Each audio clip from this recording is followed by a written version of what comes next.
Ah oui, nous sommes en direct de l'hôtel de ville de Meaux.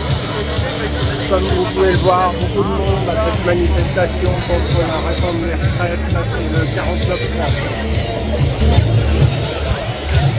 On a appelé à des rassemblements partout en France. Je suis venu manifester avec mes camarades et la population en colère, normal.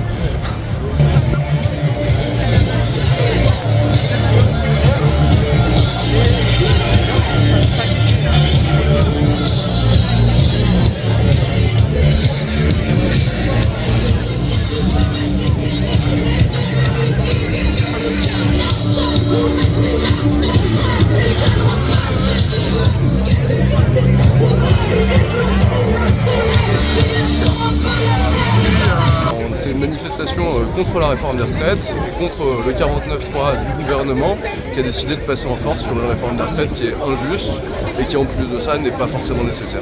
Je suis un militant de longue date, mais on voit quand même pas mal de nouvelles têtes en ce moment. Il y a des gens qui juste se soucient du fait d'avoir le droit d'avoir une retraite correcte et puis qui se soucient de l'égalité pour tout le monde de la réforme.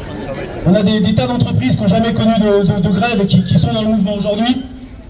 Des milliers de tonnes d'ordures dans les rues de Paris et d'ailleurs, avec un jeu du chat et de la souris entre la préfecture et la mairie. Pour la réquisition, il faut les applaudir. Dans l'éducation, des appels à la grève pour les journées des épreuves de spécialité du bac lundi et mardi. Des manifestants partout, dans toutes les rues de toutes les villes de France. Près de 250 personnes ici même jeudi soir. Alors on a fait un rassemblement à l'arrache après que Macron ait dégainé le 49.3. On était quand même 250. Et bon, en ce moment même, il y a des rassemblements un peu partout. En particulier, je pense à Melun et à Nemours. Il y a un rassemblement ce soir à 18h à Coulommiers, etc., etc., etc. Matignon a demandé au ministre d'annuler leur déplacement sur le terrain jusqu'à nouvel ordre. Nous sommes en train de vivre des moments historiques. Le rapport de force est très élevé. Moi personnellement, j'ai jamais connu un rapport de force aussi élevé, j'ai jamais connu un mouvement d'une telle ampleur. Alors on continue, on renforce la grève, on continue le blocage de l'économie. Comme je l'ai déjà dit ici, sur les mêmes marches de la mairie, historiquement, c'est toujours par la lutte, c'est toujours par la grève, c'est toujours par le blocage de l'économie. En 1919, en 1936, en 1968, en 1995, c'est toujours par le blocage de l'économie qu'on a gagné le progrès social et qu'on a gagné nos conquis sociaux. Regardez ce que marqué sur la parole.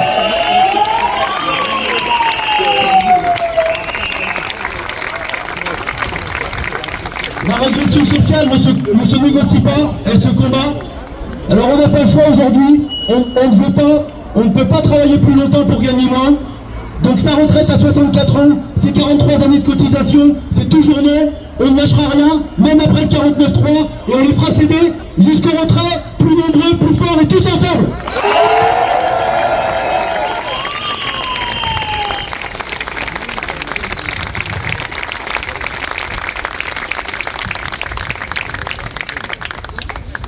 Nous voilà donc une nouvelle fois réunis. On ne se quitte plus en quelque sorte, presque ragaillardis par la joie de la lutte, par la force de notre unité et de notre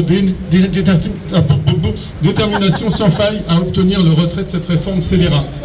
Bien sûr, nous préférerions passer nos samedis, nos dimanches à souffler, à profiter des nôtres, ou simplement à ne rien faire.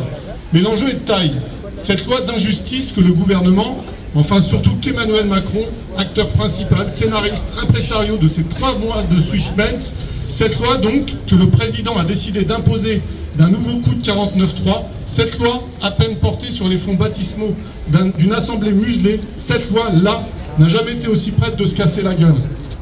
Depuis des semaines pourtant, le gouvernement, les macronistes, qu'ils soient LR ou non, s'évertuent de mensonges en fausse vérité, d'approximations en oubli, à expliquer qu'ils veulent sauver le système français des retraites, omettant de préciser qu'ils veulent surtout le faire en préservant les plus riches, en les laissant profiter des fruits de notre travail, de nos fatigues, à nous simples salariés, sans jamais participer à la hauteur de leur fortune, à la solidarité intergénérationnelle.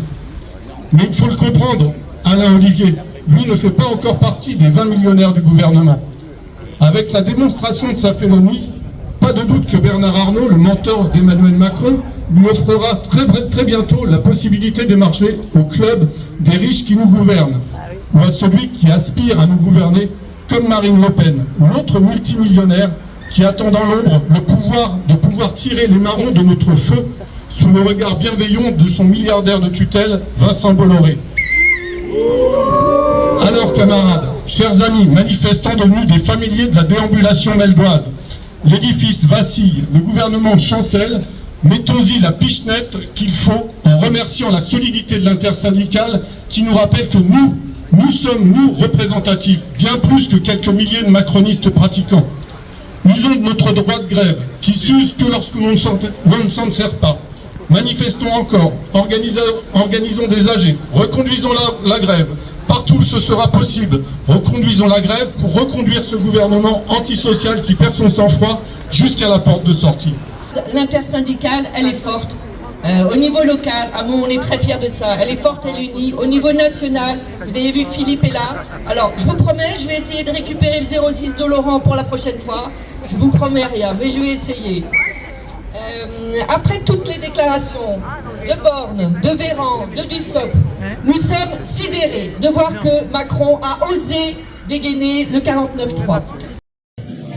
Nous, la suite qu'on voit, c'est les mobilisations comme à Meaux et dans toute la France aujourd'hui et demain.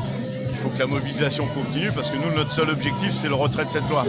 Voilà, 49.3 ou pas, l'objectif de la CGT, c'est le retrait de la loi et il faut continuer la mobilisation. Le président de la République n'a pas réussi à avoir une majorité à l'Assemblée nationale pour voter sa loi, ce qui montre que la mobilisation a fait son effet, mais maintenant il faut continuer jusqu'au bout. On n'a jamais vu des manifestations aussi grosses sur Meaux. Il y a 2 semaines, on avait 1200 personnes, on n'a jamais vu ça sur Meaux. Comme quoi, ça touche vraiment tout le monde, quoi. La majorité, bon, tout le monde le sait, mais toute la majorité est contre. Ouais. Voilà. Et qu'est-ce que vous pensez de ce qui va se passer la semaine prochaine? La bataille ne fait que commencer. Donc lundi, moi j'appelle tous les députés, quels qu'ils soient, à voter contre. Enfin, à voter pour la motion de censure et contre la réforme des retraites. Et si ça passe pas, ça va encore se durcir. Hein. Voilà, et je crains de plus en plus de mouvements incontrôlés. Hein. Ouais, gilets jaunes. Par exemple, mais pas que.